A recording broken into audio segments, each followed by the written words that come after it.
আমডাঙ্গা থানার আইসির বিরুদ্ধে দুর্ব্যবহারের অভিযোগ তুলছেন একের পর এক তৃণমূলের জনপ্রতিনিধি। প্রথম অভিযোগ তুলেছিলেন তৃণমূলের বিধায়ক এবং তারপর পঞ্চায়েত সমিতির কর্মাধ্যক্ষ থেকে শুরু করে উপপ্রধান এমনকি প্রধান পর্যন্ত এই অভিযোগ তুলছেন।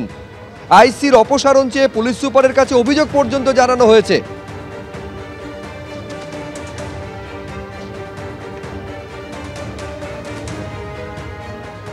হ্যাঁ, উনি তো কারোর কথা শুনে না, নিজেকে অল ইন অল ভাবে, মানে ফৌজের যে বা পুলিশের যেটা ডিসিপ্লিন, সেই ডিসিপ্লিনটাই মানতে চায় না, নিজেই বড় মনে করে।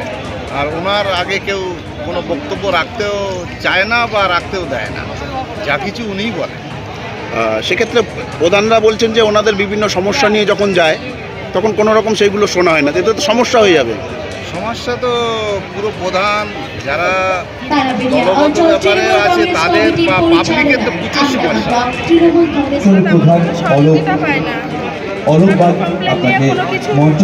পাঠালে সেটা রিজেক্ট করা হয়, উনি ওইটা পরিপ্রেক্ষিতে কোনো স্টেপ নেন না।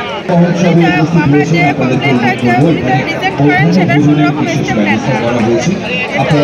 ওনার নিজের মতনই উনি নিজের মতই আমাদের কোনো রকম আর কি যে গুরুত্ব প্রধানের যে একটা গুরুত্ব থাকে উনি সেই গুরুত্ব কোনো রকম গুরুত্ব দেন না। শুনেন কি ব্যাপারটা ওই নিয়ে মুখ্যমন্ত্রী দিদিকে বলেছে, দিদি যা করার করবে। আশা রাখছেন ব্যবস্থা হবে? দিদিকে বলেছি, বিজিবিএস বা বেঙ্গল গ্লোবাল বিজনেস সামিটে 4,40,595 কোটি টাকার বিনিয়োগের প্রস্তাব এসেছে। প্রচুর নতুন প্রজেক্ট বাংলায় হতে চলেছে। বিশ্ববঙ্গ বাণিজ্য সম্মেলনের শেষ দিন সমাপ্তি ভাষণে জানালেন মুখ্যমন্ত্রী মমতা বন্দ্যোপাধ্যায়। তিনি বলছেন, অশোকনগরে ওএনজিসিকে 50 একর জমি দেওয়া হয়েছে। দ্রুত ওএনজিসি অশোকনগরে বাণিজ্যিকভাবে তেল উৎপাদন করবে। বাংলার 1.72 কোটি মানুষ অর্থাৎ 1,72,00,000 মানুষ দারিদ্র্যসীমার বাইরে এসেছেন, এই ঘোষণা করছেন, এই তথ্য দিচ্ছেন আজকে মুখ্যমন্ত্রী মমতা বন্দ্যোপাধ্যায়। শুরুতেই আপনাদের দেখাবো সমাপ্তি ভাষণে ঠিক কি বললেন আজ মুখ্যমন্ত্রী।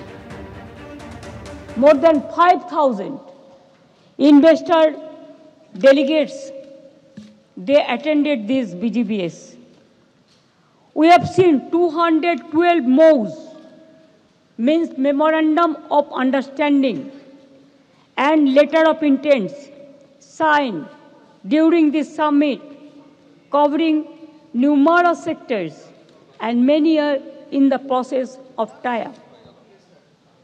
Earlier 7 BGBS, we have received more than 90 lakh crores, 19 lakh crores, the investment proposal, where I mentioned that 13